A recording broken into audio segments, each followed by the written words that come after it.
Si miras las imágenes de 1991, la narrativa oficial es siempre la misma.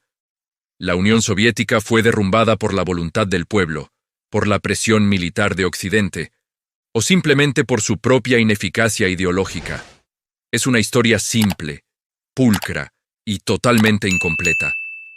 La verdad, la que se cocinó en los bastidores de Washington y Riad, es mucho más perturbadora y revela una lección brutal sobre el verdadero poder en la geopolítica moderna. El coloso rojo no cayó por un misil, cayó por el precio del petróleo. Lo que voy a contarte no es especulación. Es el cálculo frío de una guerra económica que convirtió al recurso vital de la URSS, su propia sangre financiera, en un veneno letal, destruyendo su economía en menos de 5 años. Esta es la historia del pacto secreto entre Ronald Reagan y el rey Fahd de Arabia Saudita. Una alianza improbable que usó el mercado global de hidrocarburos como el arma definitiva. Para entender la magnitud de este golpe, primero tienes que visualizar cómo se veía el Imperio Soviético a principios de la década de 1980. Desde afuera se veía invencible. Una superpotencia que abarcaba 11 usos horarios. Poseía un arsenal de 40.000 ojivas nucleares. Su ejército, 4 millones de hombres, estaba listo para rodar sobre las llanuras de Europa. Las imágenes de sus desfiles en la Plaza Roja, con tanques y misiles, transmitían una fuerza monolítica, eterna.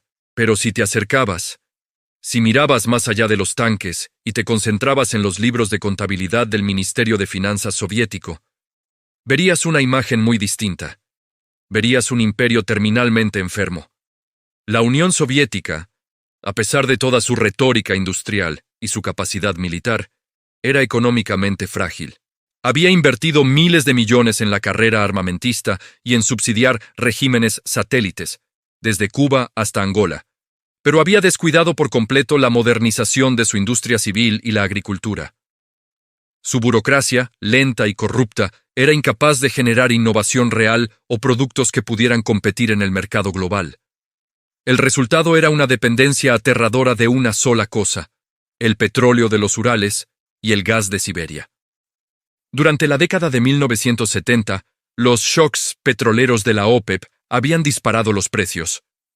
Para la URSS, esto no fue una crisis, fue una borrachera de dinero. El precio del barril pasó de menos de $3 a casi $35.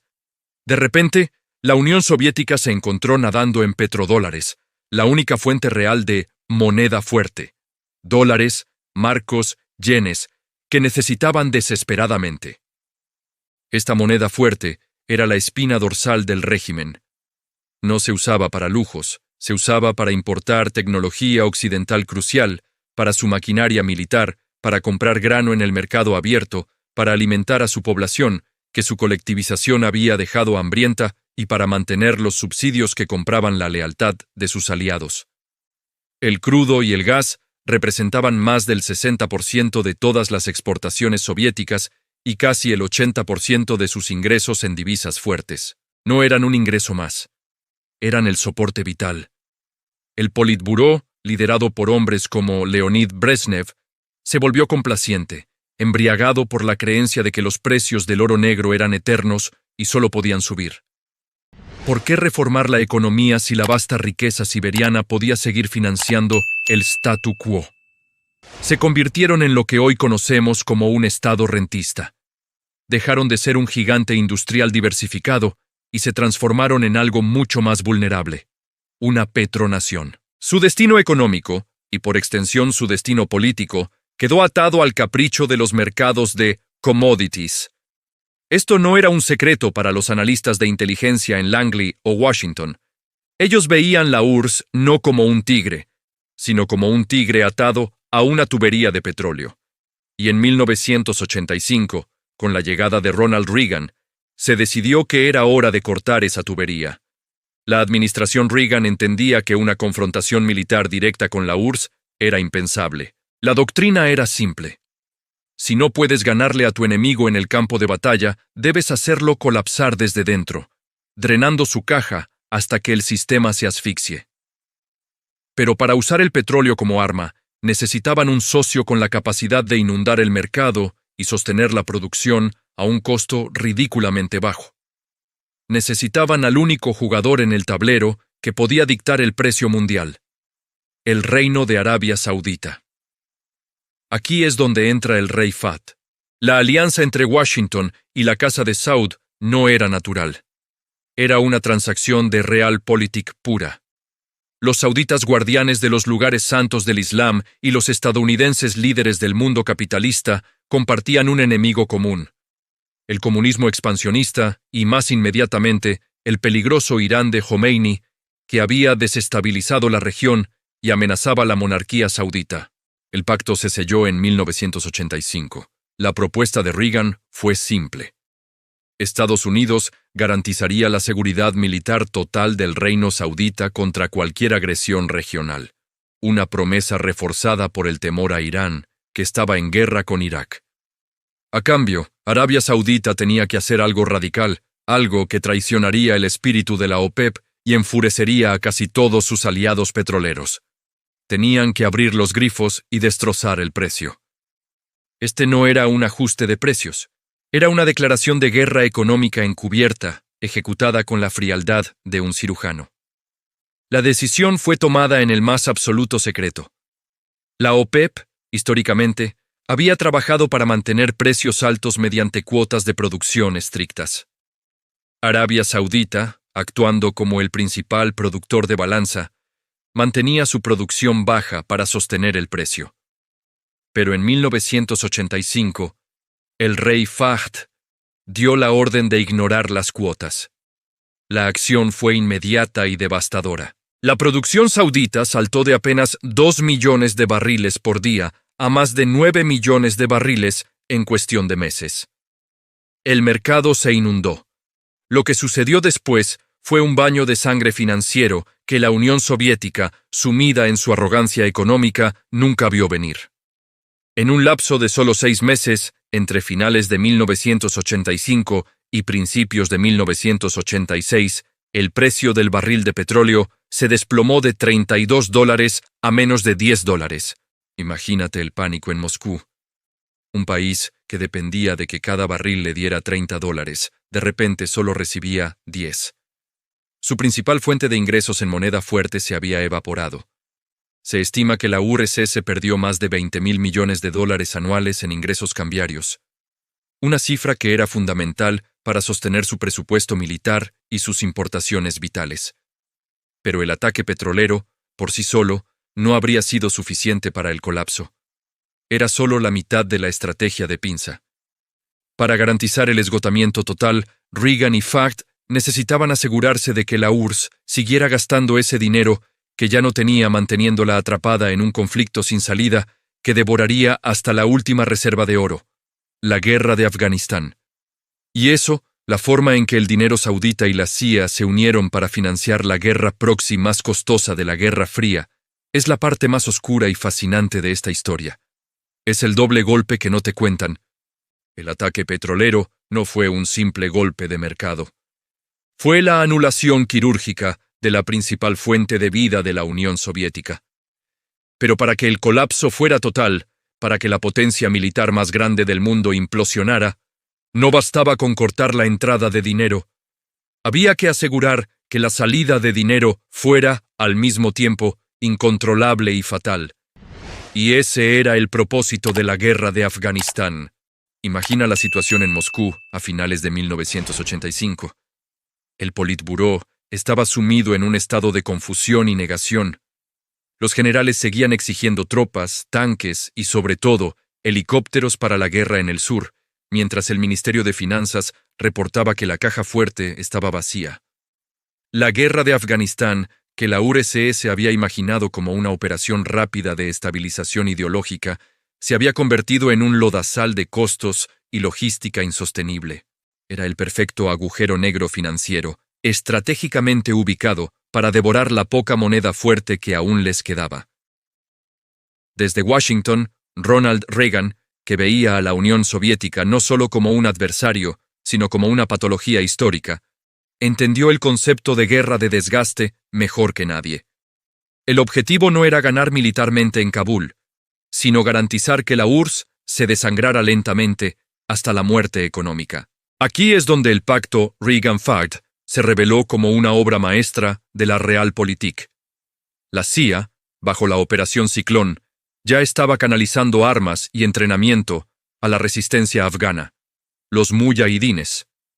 Pero el Congreso estadounidense, incluso en la cúspide de la Guerra Fría, imponía límites presupuestarios y morales. Para escalar la guerra al nivel de hemorragia que se necesitaba, se requería una fuente de financiación ilimitada, silenciosa y, crucialmente, ideológicamente motivada. Y esa fuente era la Casa de Saud. El reino saudita y la CIA compartían un objetivo común: la destrucción del comunismo ateo y la expulsión de las tropas soviéticas de territorio musulmán. Aunque la relación entre la monarquía conservadora y la agencia de inteligencia de Occidente parecía una unión improbable. El dinero no tiene ideología, solo objetivos. La Arabia Saudita, con sus reservas de riqueza recién acumulada gracias a décadas de precios altos, acordó igualar el financiamiento estadounidense, dólar por dólar. Si la CIA ponía 100 millones, Riad ponía otros 100 millones. Este igualamiento permitió que la Operación Ciclón se disparara a niveles obscenos, transformando una guerrilla mal armada en una fuerza de combate formidable, capaz de desafiar la maquinaria de guerra soviética. El dinero saudita no solo compró fusiles de asalto, compró sofisticación. Y la sofisticación llegó en forma de un arma que se convirtió en el terror de los pilotos soviéticos: el misil Stinger. Hasta 1986, la superioridad aérea soviética era la única razón por la que podían mantener sus posiciones en las escarpadas montañas afganas. Los helicópteros de ataque Mi-24 y los cazas de apoyo podían diezmar las columnas de muyahidines con impunidad. Pero el Stinger, un misil tierra-aire portátil y fácil de usar, cambió el juego de la noche a la mañana. Imaginen al piloto soviético, confiado en su blindaje, volando sobre el valle de Panjshir. De repente, una ráfaga de humo blanco emerge desde una cueva. El misil, guiado por infrarrojos, impacta en el motor. El helicóptero cae en picada. Esta escena se repitió cientos de veces. El impacto del Stinger fue doble. Primero, elevó el costo humano y moral de la guerra para Moscú. Segundo, y más importante para nuestro análisis económico, forzó a la URSS a reemplazar, con urgencia y a un costo astronómico, cientos de aeronaves perdidas. Pero, ¿con qué dinero? El dinero del petróleo se había ido. La URSS se encontraba atrapada en un dilema existencial. El generalato se negaba a admitir la derrota y clamaba por más recursos para sofocar la rebelión. Pero cada nuevo tanque, cada nuevo helicóptero enviado a cruzar el desierto y las montañas, era un clavo más en el ataúd financiero de la nación. Mientras tanto, Mikhail Gorbachov, el nuevo líder reformista, recibía los informes que le helaban la sangre. El costo de Afganistán se estimaba entre 5 y 7 mil millones de rublos al año. Pero el costo real era mucho mayor, pues era un costo que debía ser financiado con moneda fuerte. Para comprar las piezas de alta tecnología que la industria soviética, corrupta y obsoleta, no podía producir. Gorbachov, al ver cómo la guerra se llevaba la mitad de las ganancias que aún generaban las exportaciones de gas natural, entendió que el imperio estaba pagando un cheque sin fondos. La perestroika y la glasnost no surgieron de un deseo súbito de democracia. Fueron el grito desesperado de un líder que buscaba desesperadamente una manera de recortar gastos y obtener préstamos occidentales antes de que el país cayera en bancarrota total. Pero incluso mientras la pinza del precio del petróleo y el drenaje de Afganistán apretaba, la administración Reagan no se durmió en los laureles. Había una tercera capa de ataque que buscaba paralizar la otra mitad de la ecuación energética soviética: el gas natural. Y esta parte, que involucra a la CIA, el KGB y un software saboteado, suena más a una película de espías que a la historia real. Hablo del infame caso Farewell. La Unión Soviética, al ver que el petróleo se había vuelto inestable, apostó su futuro a una infraestructura masiva, el gasoducto transiberiano.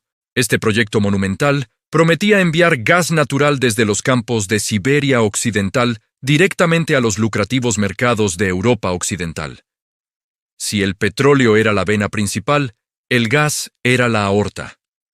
La CIA sabía que no podía bombardear el gasoducto directamente, eso sería un acto de guerra. En su lugar, optaron por un enfoque más sutil, digno de la época de la Guerra Fría.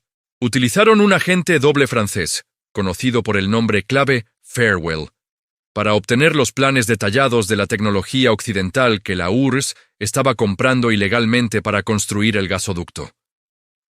Los soviéticos, desesperados por ahorrar tiempo y dinero, estaban comprando tecnología de control de compresores de Canadá y Estados Unidos a través de empresas fantasma y terceros. La CIA aprovechó esta avaricia. El plan era sencillo, brutalmente efectivo y completamente invisible. La inteligencia estadounidense permitió, e incluso facilitó, la venta de software de control de última generación a los soviéticos, pero con una pequeña y letal modificación. El software había sido secretamente reprogramado con un caballo de Troya digital. Durante un tiempo, el código funcionaría perfectamente, permitiendo que la gigantesca red de tuberías y estaciones de compresión operara sin problemas, dándoles a los líderes soviéticos una falsa sensación de seguridad. Pero en un momento crítico, preestablecido por los ingenieros de la CIA, el software debía revertir sus comandos. En lugar de mantener la presión estable en las estaciones de bombeo, haría lo contrario. Aumentaría la presión más allá de los límites de seguridad de las tuberías y las turbinas. El resultado fue, según los informes de inteligencia desclasificados, una de las explosiones no nucleares más grandes jamás registradas en la Tierra. Ocurrió en una sección remota del gasoducto siberiano. La detonación fue tan masiva que, vista desde el espacio, se asemejó a una pequeña explosión nuclear. La onda de choque destruyó kilómetros de tuberías y las instalaciones de compresión circundantes. El daño no fue solo físico. Fue un golpe devastador al calendario de exportación de gas, y de nuevo, un costo de reparación que el Kremlin simplemente no podía permitirse. El mensaje era claro. No importa qué recurso intenten explotar, Occidente tiene la capacidad de sabotearlo. La URSS no estaba luchando contra la superioridad militar estadounidense, estaba luchando contra su propio sistema económico fallido, magnificado por la precisión quirúrgica del ataque de pinza orquestado por Reagan y Fad. El petróleo, el Afganistán y el sabotaje tecnológico crearon una tormenta perfecta de insolvencia. Para 1989, el coloso soviético se había quedado sin sangre. La crisis de liquidez era tan severa que la URSS no podía pagar las importaciones básicas, ni siquiera los cereales. El racionamiento de comida regresó a Moscú, una vergüenza pública y palpable para una supuesta superpotencia. Y la incapacidad de pagar fue el punto de inflexión. Si un imperio no puede pagar sus propias facturas, tampoco puede pagar las de sus aliados. La URSS ya no podía subsidiar a sus estados satélites en Europa del Este, ni mucho menos a socios ideológicos lejanos como Cuba. Durante décadas, Moscú había mantenido a estos regímenes artificialmente a flote, enviándoles petróleo barato, ahora imposible de suministrar, y financiando sus deudas. Cuando la URSS cortó esos subsidios vitales, el efecto dominó fue instantáneo y devastador. Sin el apoyo financiero y la amenaza militar soviética detrás, los regímenes comunistas de Europa del Este cayeron uno tras otro en cuestión de meses. Polonia, Hungría, Alemania Oriental. No fue un levantamiento masivo coordinado. Fue una quiebra sistémica que expuso la fragilidad de estos regímenes. El muro de Berlín cayó no por la fuerza de los tanques de la OTAN, sino por la bancarrota de Moscú. La Unión Soviética, la nación que podía borrar a la civilización occidental del mapa, no pudo pagar por el papel higiénico y la carne de sus ciudadanos. La guerra económica había triunfado sobre la guerra de trincheras, demostrando que la vulnerabilidad más grande de cualquier imperio no es su ejército, sino la dependencia de una única fuente de ingresos. Pero si crees que la historia termina con la victoria de Occidente en la Guerra Fría, te equivocas. Porque el colapso de la URSS, aunque deseado por Washington y Riad, liberó fuerzas mucho más inestables y peligrosas de lo que nadie pudo prever. El legado de esta estrategia, la forma en que el dinero saudita se mezcló con la guerra proxy y cómo los oligarcas se apoderaron del arsenal nuclear, es la parte que aún nos persigue hoy. Y ese es el epílogo que nadie quiere escuchar. El epílogo de la Guerra Fría no fue una sinfonía de la libertad, sino un grito silencioso de anarquía. Si el colapso de la Unión Soviética fue la victoria más grande para Occidente, también fue la más desordenada y menos planificada. Washington había diseñado el arma letal, pero no había preparado el plan de limpieza para la carnicería que vendría después. El vacío de poder que dejó la caída del Imperio Rojo se llenó de inmediato, no por democracias estables, sino por un frenesí de codicia y desesperación. Las calles de Moscú, que antes vivían bajo la disciplina de la escasez controlada, ahora se ahogaban en el caos de la libertad económica salvaje. La gente común, los maestros, los ingenieros, los soldados, vieron cómo el valor de sus ahorros se evaporaba en cuestión de semanas debido a la hiperinflación. El mercado negro se convirtió en la única ley, mientras el ciudadano promedio hacía filas interminables para conseguir un mendrugo de pan. Otros, los que se movían en las sombras, veían una oportunidad de riqueza inimaginable en la desintegración del Estado. Aquí es donde entra el factor más sucio de la bancarrota soviética: el saqueo. La URSS colapsó dejando tras de sí no solo ruinas ideológicas, sino activos colosales: fábricas de acero, minas de níquel, pozos petroleros, gigantescas empresas de gas natural. Todo esto, construido con el sudor de generaciones, era propiedad del Estado y de repente estaba en venta. Pero no fue una venta justa y abierta. Fue el robo más grande de la historia moderna, orquestado por burócratas del Partido Comunista que cambiaron de chaqueta y se convirtieron en capitalistas de la noche a la mañana, actuando en confabulación con el crimen organizado. Este proceso se conoció tristemente como la privatización, pero la realidad era la transferencia masiva de riqueza pública a manos privadas. El mecanismo más infame fue el esquema de préstamos por acciones de mediados de los 90. Imagínelo. El gobierno, desesperado por dinero para cubrir déficits inmediatos, ofreció a los bancos comerciales leales, muchos de ellos controlados por exagentes de la KGB y la nomenclatura comunista, participaciones mayoritarias en las empresas estatales más rentables a cambio de préstamos temporales. El truco macabro estaba en la letra pequeña. Si el gobierno no podía pagar esos préstamos, lo cual era inevitable dado el estado de las finanzas, los bancos se quedaban permanentemente con las acciones. El valor de mercado de estas empresas, como Norilsk Nickel o Yukos Oil, valía cientos de veces el monto de los préstamos ofrecidos. Una empresa que generaba miles de millones en ingresos anuales era vendida por unos pocos millones. El precio de un apartamento de lujo en Manhattan. Esta privatización relámpago creó a los oligarcas. Personas que, en el lapso de 3 a 5 años, acumularon fortunas que rivalizaban con las de los titanes industriales de la historia, controlando sectores enteros de la economía de la noche a la mañana. La misma riqueza que el Kremlin había perdido por la caída del precio del petróleo, ahora era acaparada por una nueva élite sin ley ni escrúpulos. Esta riqueza, nacida de la anarquía y el robo, se convirtió en una nueva fuente de poder geopolítico y desestabilización interna. Los oligarcas, buscando proteger sus activos robados, necesitaban políticos dóciles y un sistema legal débil. Esto sembró la semilla de una corrupción profunda que no solo afectó a Rusia, sino a todas las repúblicas postsoviéticas. La promesa de la democracia occidental se había convertido en la realidad de la cleptocracia global. Pero el riesgo no era solo financiero. El colapso del sistema soviético representó el mayor riesgo de proliferación nuclear que el mundo haya conocido. Cuando la URSS se disolvió, su arsenal nuclear, estimado en más de 40.000 ojivas, no estaba convenientemente guardado en un solo lugar bajo control mudo, estaba disperso a través de múltiples repúblicas recién independizadas, Ucrania, Bielorrusia y Kazajistán.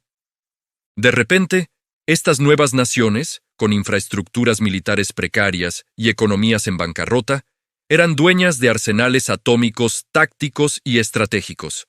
Washington, Londres y París entraron en pánico. La estrategia de Reagan y FACT había funcionado perfectamente para quebrar a Moscú, pero nadie había considerado seriamente el peligro de un Estado fallido con misiles balísticos intercontinentales. El miedo era doble: que estas nuevas repúblicas decidieran retener las armas como seguro geopolítico, o peor aún, que el material fisible, el uranio enriquecido y el plutonio, terminara en manos de actores no estatales o de naciones parias.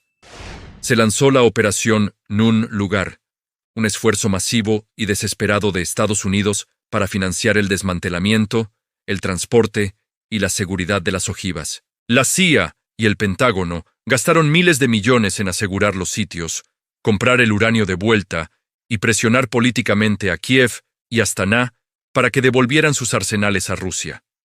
La idea de que científicos nucleares soviéticos, ahora empobrecidos y sin salario, pudieran vender sus conocimientos o material a postores como Irán o Corea del Norte, era una pesadilla muy real.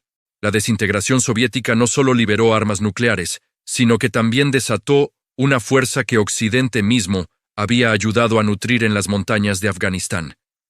Recuerde el papel de la CIA y la Casa de Saud en la Operación Ciclón, el financiamiento masivo de los muyahidines, los guerreros santos que luchaban contra la ocupación soviética en Kabul.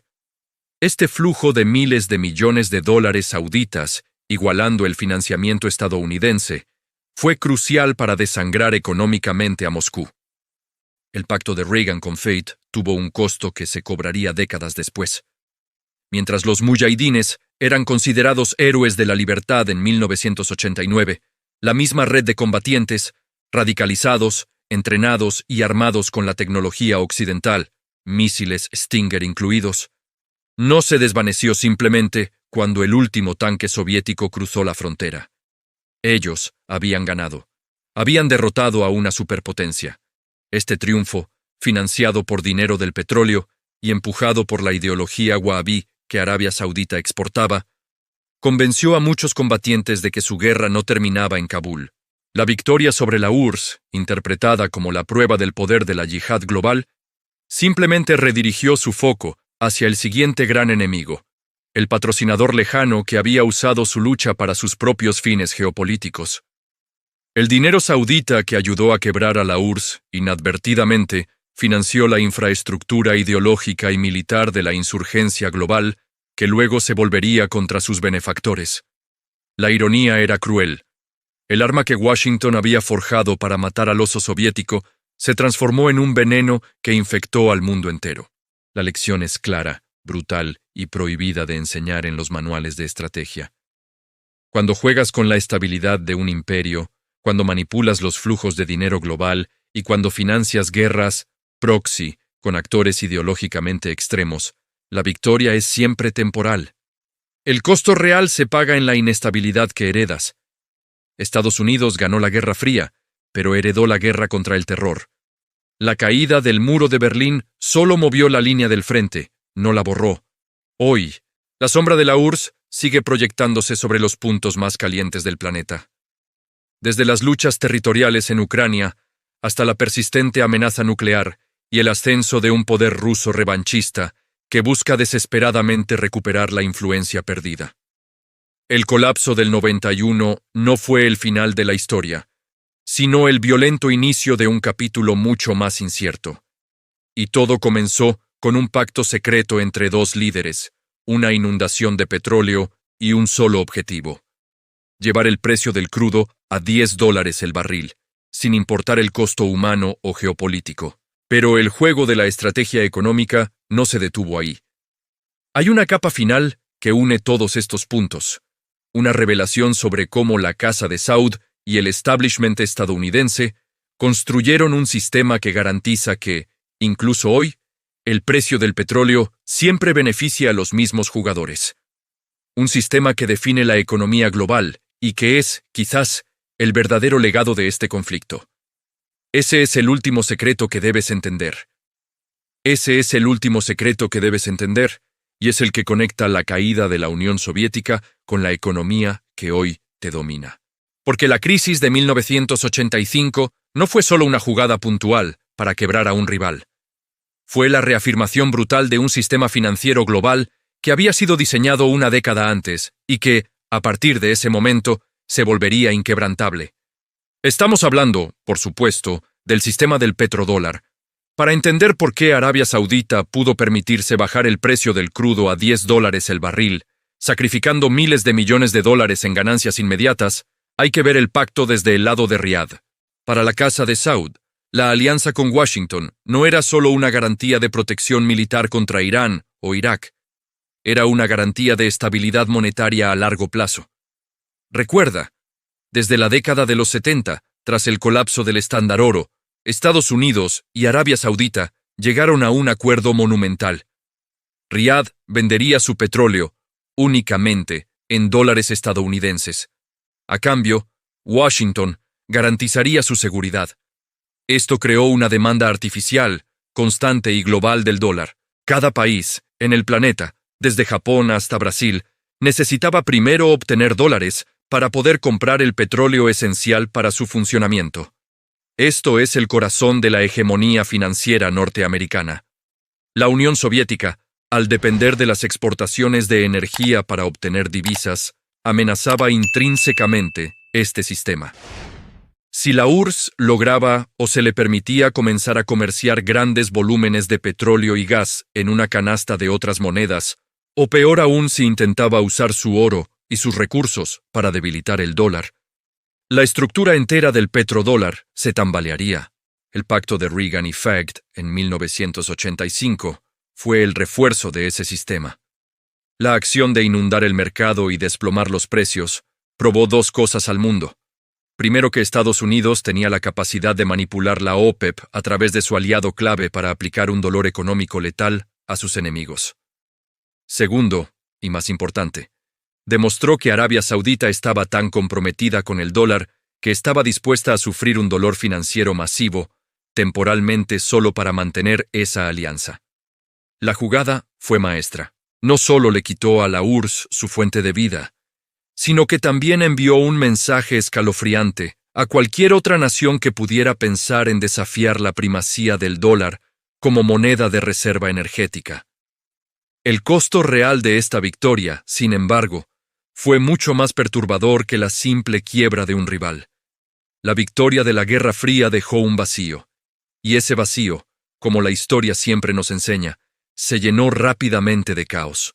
Cuando la cortina de hierro cayó, no lo hizo de forma limpia. Fue un colapso estructural violento. De repente, millones de personas se encontraron sin los subsidios esenciales que el Estado soviético, por ineficiente que fuera, les proporcionaba. Los científicos nucleares, los ingenieros de cohetes, los oficiales de inteligencia, todos quedaron en la calle, con sus conocimientos altamente sensibles. Imagina la escena en Moscú o Kiev a principios de los 90. Los anaqueles de las tiendas estaban vacíos. La gente, que había vivido bajo un régimen de seguridad y provisión, aunque limitada, se enfrentó al hambre por primera vez en décadas. El rublo no valía nada. Los rumores de hiperinflación se convertían en realidad semana tras semana. Aquí es donde entra la parte más oscura del legado, la creación de los oligarcas. Mientras la mayoría de la población sufría, unos pocos astutos, con conexiones políticas o militares en el viejo sistema, vieron la oportunidad de su vida. El Estado soviético poseía minas, fábricas de acero, yacimientos petrolíferos y gasoductos valorados en billones. Con el Estado en bancarrota y desesperado por deshacerse de activos, estos bienes fueron privatizados a precios irrisorios. Hablamos de personas que compraron refinerías enteras por el precio de una casa de clase media en Occidente. El dinero que la URSS había perdido en la guerra económica contra Reagan y Fagd fue a parar a los bolsillos de un puñado de individuos que se hicieron obscenamente ricos de la noche a la mañana, creando una desigualdad abismal que aún define a la Rusia moderna. La CIA y la Casa Blanca habían buscado la disolución del imperio del mal, pero terminaron creando un infierno de inestabilidad, corrupción rampante y, lo más peligroso de todo, una proliferación de tecnología militar y nuclear que quedó sin supervisión centralizada.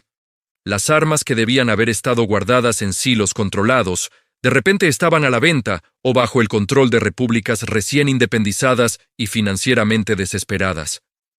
El colapso económico de 1985 a 1991 no fue solo una estadística, fue la desintegración de la moral pública, la pérdida de propósito de una nación, la perestroika y la glasnost, que Gorbachov había impulsado con la esperanza de revitalizar la economía soviética, solo sirvieron como aceleradores del pánico.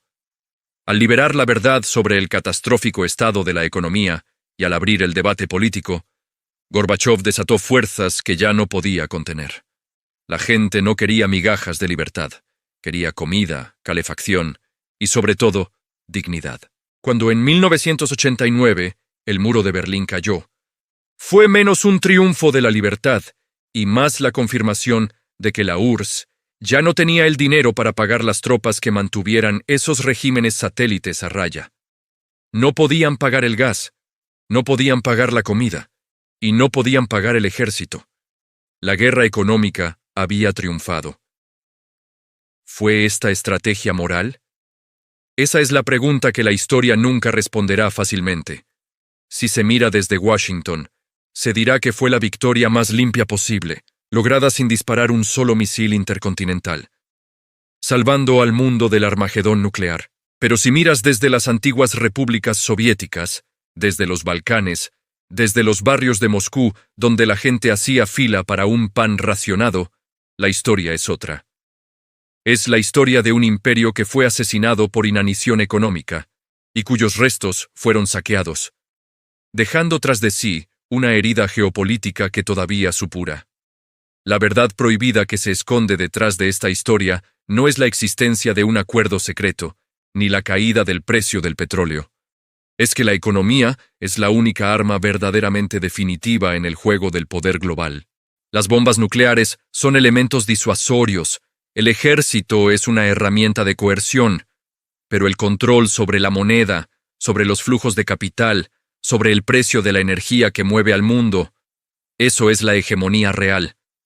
El colapso de la URSS es una advertencia que sigue resonando. Si tu prosperidad depende de un solo producto, si has permitido que tu infraestructura financiera se vuelva rígida e impermeable a la innovación, si tu enemigo tiene la capacidad de manipular la oferta global de aquello que te da vida, estás condenado. No importa cuán grande sea tu ejército o cuántos misiles tengas apuntando al cielo. La próxima guerra mundial no se ganará en el campo de batalla tradicional. Se ganará en las salas de juntas de las empresas energéticas, en las mesas de negociación de los bancos centrales y en la manipulación quirúrgica de la oferta y la demanda global.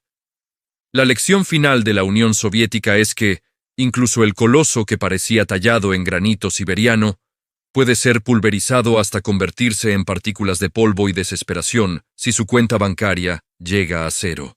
Esta historia no terminó en 1991, se transformó.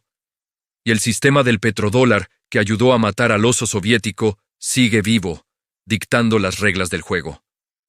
Ahora dime tú si hubieras estado en el lugar de Mikhail Gorbachov en 1986, sabiendo que tus ingresos petroleros se habían evaporado, tu ejército estaba atascado en el pantano afgano y tus aliados en la OPEP te habían traicionado por la promesa de seguridad americana. ¿Qué hubieras hecho para salvar a la Unión Soviética? ¿Había alguna jugada económica, algún secreto que pudiera haber revertido el colapso? Comparte tu análisis profundo en los comentarios. Y si crees que esta historia, que conecta la geopolítica de un pacto secreto con la economía de tu día a día, merece ser contada, suscríbete y comparte este documental. Porque hay muchos otros secretos financieros y geopolíticos que definieron nuestro presente y que nadie quiere que conozcas. Te veo en la próxima revelación.